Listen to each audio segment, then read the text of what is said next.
এসএসসির যে কোনো কেন্দ্রে ঝটিকা অভিযানে যাবেন শিক্ষামন্ত্রী। প্রশ্ন ফাঁসের গুজব ঠেকাতে কঠোর নজরদারিতে থাকবে সোশ্যাল মিডিয়া, এমনই পরিকল্পনা মন্ত্রণালয়ের। এছাড়া সারা দেশের জন্য সমন্বিত নিয়ন্ত্রণ কেন্দ্রগুলোতেও খুলতে চায় মন্ত্রণালয়। এক একটি কেন্দ্রে প্রস্তুতির জন্য এরই মধ্যে কমিটি গঠনের নির্দেশনা দিয়েছে আন্তঃশিক্ষা বোর্ড। এসএসসির বাকি এক মাসের মতো 21 এপ্রিল থেকে নতুন সরকারের সময়ে প্রথম বোর্ড পরীক্ষা। বিকাশ পেমেন্টে 10,000 টাকার বেশি অফার। শপিং চলছে তো। অনিয়ম ঠেকাতে এখন থেকেই কঠোর শিক্ষা মন্ত্রণালয়। পরীক্ষা চলাকালে কেন্দ্রে আকস্মিক অভিযানে যাবেন মন্ত্রী। সেই সঙ্গে প্রশ্ন ফাঁসের গুজব ঠেকাতে সামাজিক যোগাযোগ মাধ্যমে কঠোর নজরদারি করা হবে।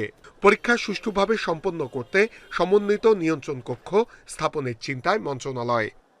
ওরা এবছরও কোনো কাজ করতে পারবে বলে আমার মনে হয় না। গত বছর যেহেতু পারেনি, আমাদের সংস্থাগুলো সরকারের সকল সংস্থা অ্যাক্টিভ আছে ব্যাপারে, এবং আমার ধারণা এবছর আরো বেশি অ্যাক্টিভ হবে।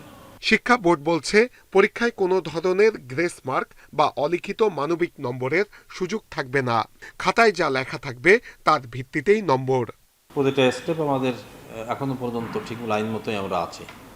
সামনে প্রস্তুতিমূলক কাজ অল্পই বাকি আছে। কেন্দ্রে পৌঁছে যাবে খুব ঈদের পরপরই আমাদের বাংলাদেশের সকল বোর্ডের সকল কেন্দ্রে বা ট্রেজারিতে প্রশ্ন পৌঁছে যাবে।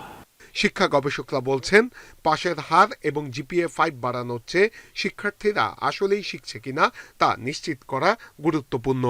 সরকার যেমন ভূমিকা রাখবে, কঠোর এবং শাস্তিমূলক দৃষ্টান্তমূলক শাস্তি দিবে, ঠিক তেমনিভাবে গার্ডিয়ানদেরও আসলে সচেতন থাকা দরকার যে আমি আমার বাচ্চার জন্য প্রশ্ন কিনে দিচ্ছি, এটা কি আলটিমেটলি আমার ছেলেটার মেয়েটার ভালো করছি না সর্বনাশ করছি। প্রতিটি পরীক্ষা কেন্দ্র প্রস্তুত করতে 5 জনের কমিটি করার নির্দেশনা শিক্ষা বোর্ডের। জেলা শহরে এ কমিটির চেয়ারম্যান হবেন ডিসি। উপজেলা ও অন্যান্য এলাকায় এর দায়িত্বে থাকবেন ইউএনও। নূরে আলম, ইন্ডিপেন্ডেন্ট নিউজ, ঢাকা।